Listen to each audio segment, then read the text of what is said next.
김현중 씨의 사건이 전 여자친구의 16억 손해배상 청구 소송과 함께 더욱 일파만파로 번지고 있습니다. 이에 대해 김현중 씨 측은 합의할 의사가 현재로선 없으며 친자가 확인된다면 양욱의 책임은 지겠다, 이런 입장을 밝혔는데요.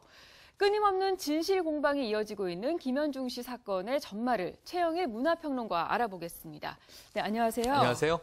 네, 김현중 씨가 그 작년부터 소송에 휘말려서 네. 지금까지 이어지고 있는데 맞습니다. 갑자기 16억에 달하는 소송까지 또 당하고 있어요. 어떤 일인가요? 이게 이 전력이 있죠. 네. 지난해 5월부터 1년 동안 끌어줘온 일입니다. 네. 지난해로 가보면 5월과 7월에 당시에 사귀던 여자친구 최모 씨를 폭행한 것이 물의를 빚었어요. 그렇죠. 상 늑골도 부러지고 부상의 정도가 심했습니다. 그래서 이 여자친구는 고소를 했죠. 그랬는데 이제 김현중 씨는 당시 이상한 해명을 했습니다. 장난으로 그랬다. 네. 혹은 이종격투기 연습을 하다 그랬다. 여자친구에게 그래서는 안 되겠죠. 결국 이 진행되던 법정 공방이 여자친구 쪽의 소취하가 이루어졌고요.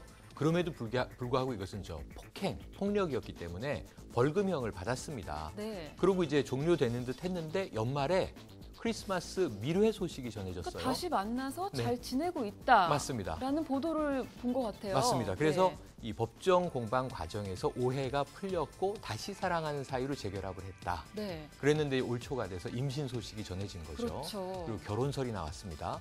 그런데 이 여자친구 최모 씨는 결혼할 의사는 없다, 이렇게 얘기를 했고요. 여기서 또 카카오톡 공방이 벌어지는데 네. 제2의 여성이 등장하면서 김현중 씨가 그 과정에 다른 여성을 사귄 정황을 최모 씨가 또 이제 성토를 합니다. 네. 그러다가 이제 5월에 들어서 12일이면은 김현중 씨는 군대 입대해야 돼요. 이 상황에서 16억짜리 손해배상 소송이 날아들게 된 거죠.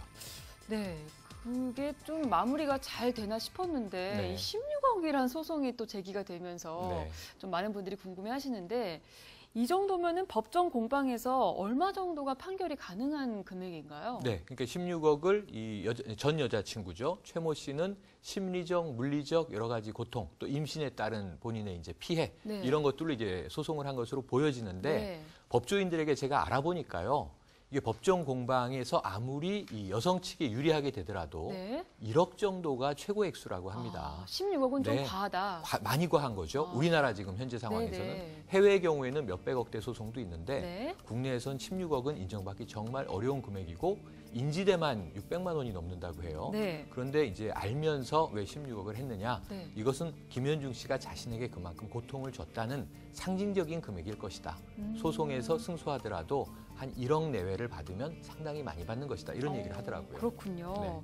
김현중 씨가 법적으로나 윤리적으로나 어떤 처벌을 받게 될까요, 앞으로?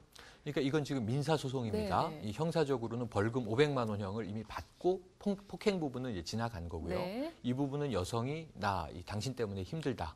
이걸 배상해라. 그러니까 이제 민사소송으로 가는데 김현중 씨가 12일에 입대를 하게 되면 군인 신분이 되잖아요. 그러니까요. 그렇다면 법정 공방은 어떻게 되나 궁금해하는 분들이 많은데 네. 민사소송은 변호사가 대리인으로 진행이 가능하다고 합니다. 네. 김현중 씨는 손해배상 물어줄 의지가 없다고 밝혔고요. 오히려 변호인을 선임했는데 네. 맞고소를 할 겁니다. 그러니까 나도 당신 때문에 힘들었다, 이런 취지의 손배소가 될지 네. 명예훼손이 될지 모르지만 반소라고 이제 법정 용어로 부르는데요. 네. 맞고소를 해서 양측이 팽팽하게 아마 공방이 이어질 것 같고요. 네. 그 와중에 군복무를 하고 있는 상황에 9월 가을이 되면 또 아이는 출산이 되겠죠. 그러니까요. 그 군 복무를 늦출 수는 없는 거잖아요, 더 이상은. 많이 늦춰왔고요. 네. 더 이상은 연기할 수 없는 상황이 된 겁니다. 그래도 법정 공방은 대리인을 통해서 가능하다. 진행된다. 그렇군요.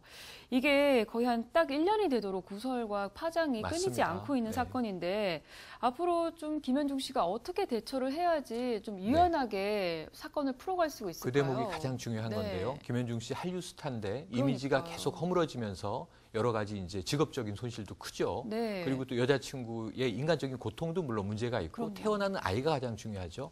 많은 분들이 권고하는 것은 아이의 입장에서 생각했으면 좋겠다. 두 남녀가 어른들이니까. 그리고 또 군복무 기간이 기피로 보일 수도 있고 도피로 보일 수도 있거든요. 네. 군복무를 성실하게 이행하면서 마음이 많이 흔들리겠지만 네. 결국은 이 여성분과 화해를 해야 되지 않겠는가. 정말 친자로 확인된다면 모든 책임을 지겠다. 네. 그럼 이게 아이가 태어나면 또 양육 소송이 벌어질 수 있거든요. 네. 16억이 다가 아닐 수 있습니다. 아, 그럼 잠깐. 네. 16억에서 양육비와 그 외의 비용은 따로 또 네. 청구가 되는 상황인가요? 아이가 태어나기 전에 소송을 걸 수는 있지만 네. 아이가 태어나야만 판결이 내려질 수 있어서 네. 지금 소송은 이 전 여자친구 최 모 씨의 자신의 피해에 대한 소송이고요. 네. 아이를 출산하면 양육비 관련 소송이 또 있을 수 있습니다. 아. 그래서 김현중 씨가 아이의 입장에서 두 남녀가 잘 화해를 하고 네. 군복무를 성실히 마치고 2017년에 돌아오거든요. 이때는 팬들로부터 네. 좀 더 성숙하고 좋은 모습을 보여줄 수 있도록 자기 관리와 노력을 하는 기간을 네. 군복무로 삼아야 될 것 같습니다. 아무쪼록 김현중 씨 사건이 좀 잘 풀려서 네. 앞으로 한류 스타로 더욱더 잘 활동을 했으면 좋겠습니다. 그럼요. 아픈 만큼 성숙해지기를 바랄 뿐입니다. 네, 지금까지 문화평론가 최영일 씨와 함께했습니다. 감사합니다. 고맙습니다.